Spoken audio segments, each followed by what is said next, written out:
కొన్ని శ్రమలు రాగానే కొన్ని సమస్యలు రాగానే కాబట్టి ఎవరి వైపు చూస్తున్నాం మనం అంటే సజీవుడైనటువంటి దేవుడి వైపు చూడకుండా ఎవరి వైపు చూస్తున్నాం?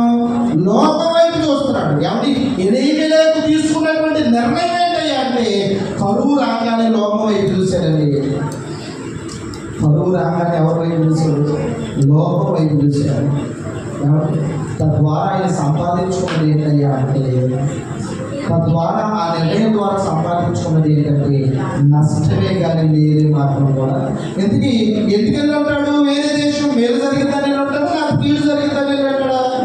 మేలు పొందుకుంటా తీసుకునేది చెడ్డ నిర్ణయం అయినా మంచి రిజల్ట్ వస్తుంది అనుకున్నాడు.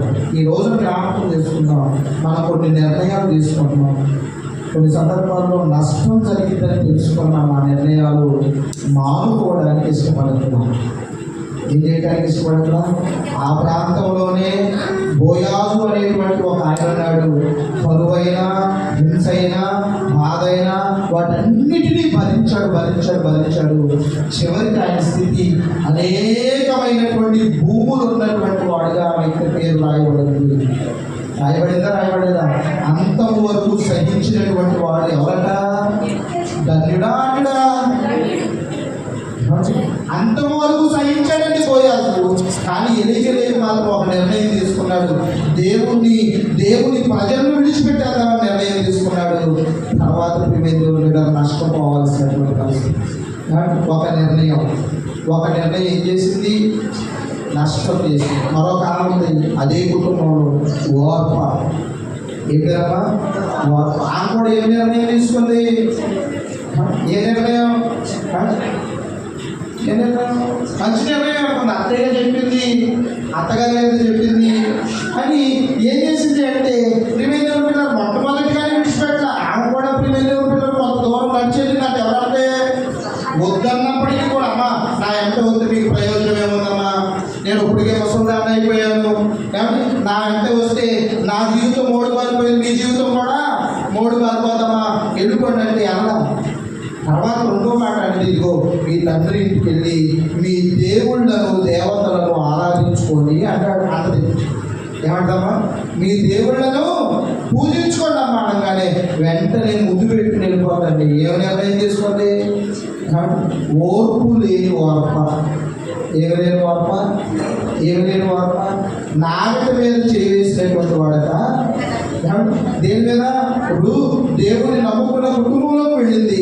ఒకప్పుడు అన్ని రాలే. ఆ కుటుంబంలో ఏం జరుగుతుంటుంది? ఆరాధన జరిగి ఉంటుందా ఉండదా? దేవుడి గురించి చెప్పుకుంటుందా? దేవుడి గురించి భర్త చెప్పుకుంటాడా? అంటే ఏ కూడా దేవుడు అన్ని రాలైనా దేవుడు తెలుసుకుంటుందా ఉండదా? తెలుసుకున్న మరణాన్ని తీసుకున్న నిర్ణయం ఏంటంటే ఆ అనుకున్నది ఇదిగో దేవుడిని తెలుసుకున్నారు కాబట్టి నాకు ఈ నష్టమేమో. చెప్పారు కదా, బలారాధన తీసుకుంటే అన్నీ ఏమవుతున్నాయంట? ఇంట్లో గొడవలు అవుతున్నాయంట. గొడవలు అవ్వకుండా ఉండాలి అంటే మన నోట్లో నీళ్లు పోసుకుని ఉండాలి. భర్త ఏదైనా అన్నాడు, ఒక మాట 10 మాటలు చదివే వరకు గొడవ ఏమవుతుంది? ఇక్కడేమో ద్రాక్షరసం తాగేద్దాం. ఏం తాగేద్దాం? ద్రాక్షరసం తాగేద్దాం. ప్రభు రక్తానికి సాదృశ్యంగా ఉన్నటువంటి దాన్ని ఇంటికి వెళ్ళాము 100 మాటలు చదువుతాం. భర్త ఏం చేస్తాడు? ప్రార్థనకు వచ్చి వాక్యం వెళ్ళదాంట్లో నువ్వు తట్టుకోలేకపోతే ప్రార్థనకు రాని భర్త తట్టుకుంటాడా? నువ్వు ఆయన ఒక మాట అంటే మనం ఎన్ని మాట్లాడతాం? మళ్ళా బలారాధన తీసుకునేటప్పుడు కళ్ళకపోతే నీళ్ళు దారులు కాలిపోయి మందిరంలో కూడా పొరులు కొంటే వెళ్ళిపోతుంది. అంతే అవ్వాలి. ఆ నీళ్ళు అక్కడే చూసేసుకుంటాం. ఇంటికి వెళ్ళి కయ్యి అన్న మాటలు ఎన్ని నిలబడతాయో. బళ్ళారాధన అయినాక వెళ్ళాలి ఒకప్పుడు ఇంటికి.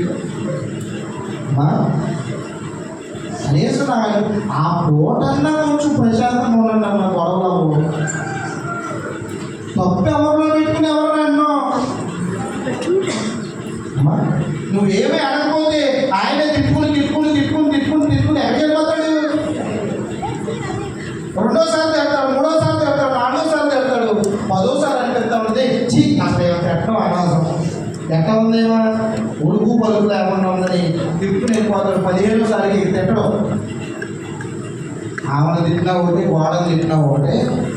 ఎందుకంటే అది సరళం లేకుండా ఉంటుంది. గోడ ఏం కూడా ఎక్కడ ఉంది? నా నోరు నేను పిలిపించి ఎందుకులైనా ఆయన పని ఆయన చూసుకుంటాడు. మీరు ఫాలో అవ్వండి దయచేసి మీ అందరూ. మన మా మాస్టర్ గారు ఒక కొటేషన్ చూపించింది అమ్మా. ఏం చూపించింది? ఒక కొటేషన్ చూపించింది. గబగబా ఇదిగో నీలాంటి కూడా రాసినట్టు ఉండడం ఏంటమ్మా, భార్య అంట కూర ఉండిద్దంట, కూర ఉండి భర్తను అడిగిందంట, కాబట్టి కూర ఎట్లా ఉంది అంటదంట.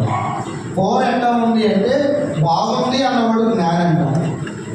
ఏముంది అన్నవాడు? కూర బాగుంది, ఉప్పు కష్టమైనా కారం ఎక్కువైనా నీ శ్వాసం వచ్చినా బాగుంది అన్నవాడు ఎట్లంటాడట? జ్ఞానం అంట. బాగాలేదు అన్నవాడు అజ్ఞానం అంట. అసలు నువ్వు వండినట్టు ఎవరు వండరు అన్నవాడు మహాజ్ఞానం. బాగుంది అన్నవాడేమో జ్ఞానం అంట. ఫాలో అవ్వడమ్మా, అయ్యా బాగుంది అందరూ ఫాలో అవ్వాలి. బాగుంది అన్నవాడు ఎవరంట? జ్ఞాని. బాగలేదు అన్నవాడు అజ్ఞానంట. అబ్బా అసలు సూపర్ ఉంది, నువ్వు వండినట్టు ఎవరు వండరు అన్నవాడేమో మహాజ్ఞానంట. ఇవాళ ఏంటో నా నాన్న సరిగ్గా పని చేయట్లేదు అన్నవాడేమో మహాజ్ఞానంట. ఏమన్నవాడు? ఏంటి నా నాలుక సరిగ్గా రుచి ఏంటి బాగాలేదని చెప్పకుండా, ఉప్పు ఎక్కువైందని చెప్పకుండా, కారం ఎక్కువైందని చెప్పకుండా, ఏంటో కానీ నా నాలుగు సరిగ్గా పని చేయట్లేదు.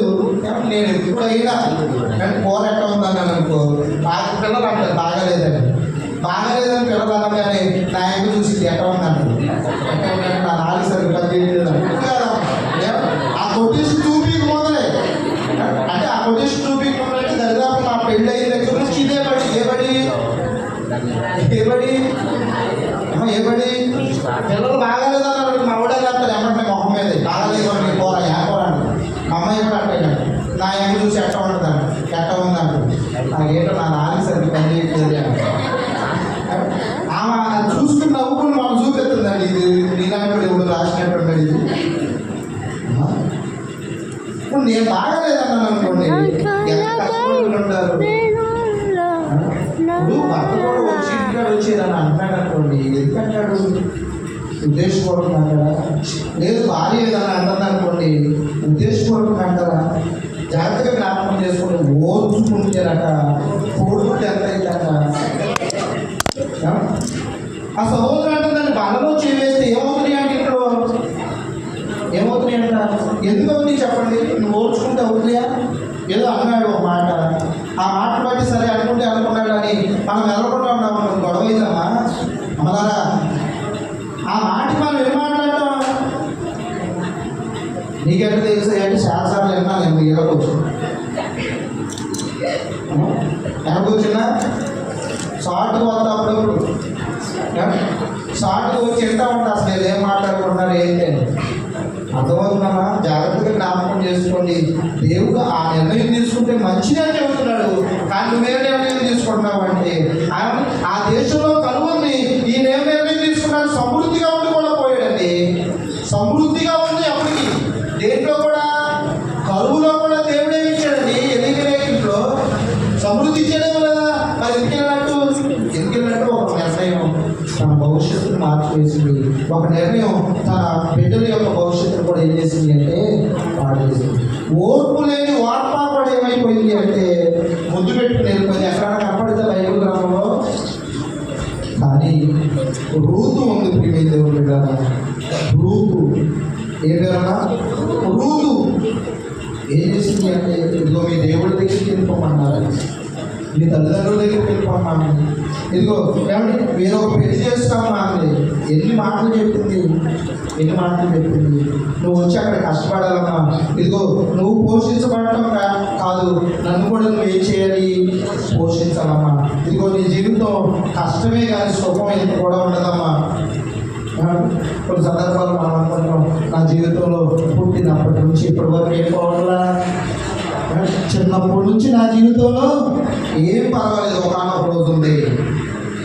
మనం అనుకుంటా ఉండగా చిన్నప్పటి నుంచి శ్రమలేనండి నా జీవితంలో, నా బ్రతుకంతా వేదనే, నా బ్రతుకంతా కష్టాలే, నా బ్రతుకంతా ఏమంటే ఏడిపే. ఒకవేళ అలాంటి స్థితిలో మనం ఉన్నామేమో, నువ్వే ఒకనొక రోజున ధన్యురాలు అవుతావు, నువ్వే ఒకనొక రోజున ఏమవుతావు అంటే ధన్యుడు అవుతావు. ఓర్చుకో. రూత్ ఏం చేసిందంటే ఓర్చుకొని ఎక్కడికి వెళ్ళింది? ఎక్కడికెళ్తామా? అత్తను వెంబడిస్తా వెళ్ళింది. అత్తను వెంబడించింది అనుకున్నాం కానీ ఎవరిని వెంబడించిందో తెలుసా? సజీవుడైనటువంటి దేవుణ్ణి వెంబడించడానికి వెళ్ళింది. ఇప్పుడు దేవుడు దర్శించాడని అక్కడ రాయబడి ఉంది 6వ వచనంలో. ఏమన్నది? వారికి ఆహారం ఇచ్చుటకు యెహోవా తన చెరువులను దర్శించాడు అన్నప్పుడు వార్త వెళ్ళాలా, వెళ్ళిపోవాలా?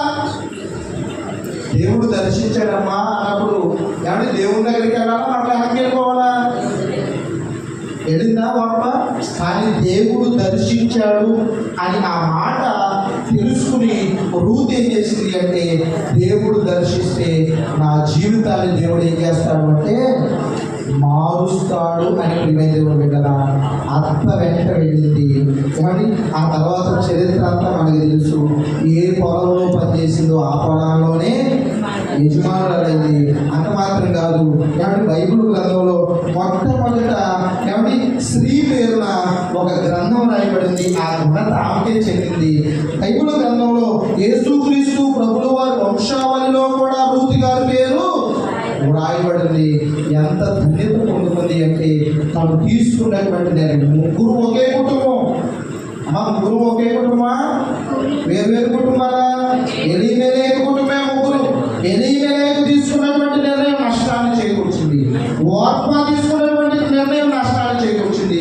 కానీ రూతు తీసుకున్నటువంటి నిర్ణయం ఎంతో గొప్ప పేరును చేసి. ఒకసారి లేచి నిలబడదాం. సార్ లేచి నిలబడదాం.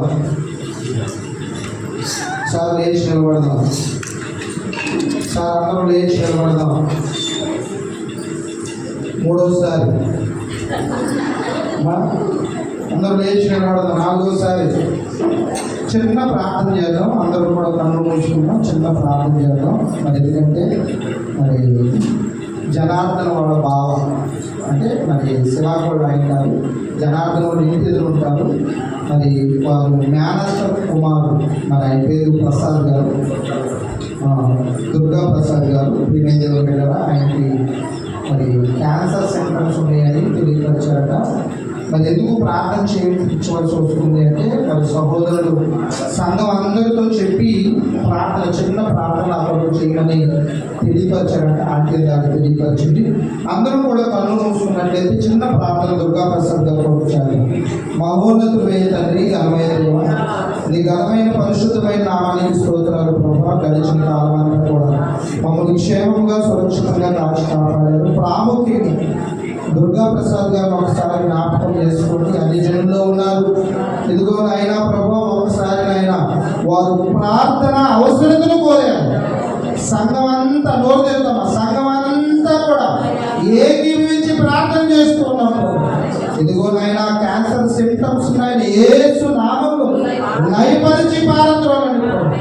ఇదిగో అమ్మా, నీ విశ్వాసమును బట్టి నీవు స్వస్థత పొందేవన్నటువంటి వాగ్దానాన్ని దుర్గా ప్రసాద్ గారి పట్ల స్థిరపరిచి మీ నామానికి మహిమ తెచ్చుకోండి. ఇంతమందిని కలిసి ప్రార్థన చేస్తూ ఉండగా అయా సంఘము ఆసక్తి కలిగి అత్యాసక్తితో ప్రార్థన చేయగా సంఖ్యలు బంధకాలు విడిపోయి అన్నారు. బిడ్డను అనారోగ్యపరిచినటువంటి ఆ బంధకాలు యేసు నామంలో లయపరచండి. ఆయన తన వాక్కును పంపి వారిని బాగు చేసినటువంటి వాగ్దానాన్ని బిడపక్షంగా స్థిరపరిచి నెరవేర్చి అయా బిడ్డ కూడా అయినా నిన్ను తెలుసుకోవడానికి ఒక అవకాశాన్ని మీరు ఇచ్చారు. అవకాశాన్ని సద్వినియోగపరుచుకునే కృపను గ్రహించమని క్రీస్తు నామమును బట్టి అడిగి వేడుకుంటున్నాము తండ్రి. ఆమేన్, ఆమేన్, ఆమేన్. అందరికి వందనాలు. కూర్చున్నాం. మరి 5 కొద్దిసేపు వార్తలు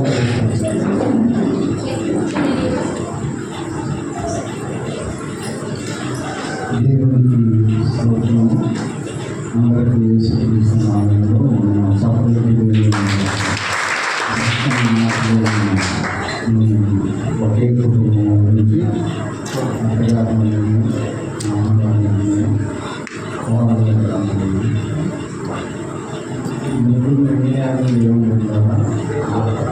వ్యక్తమైపోయింది.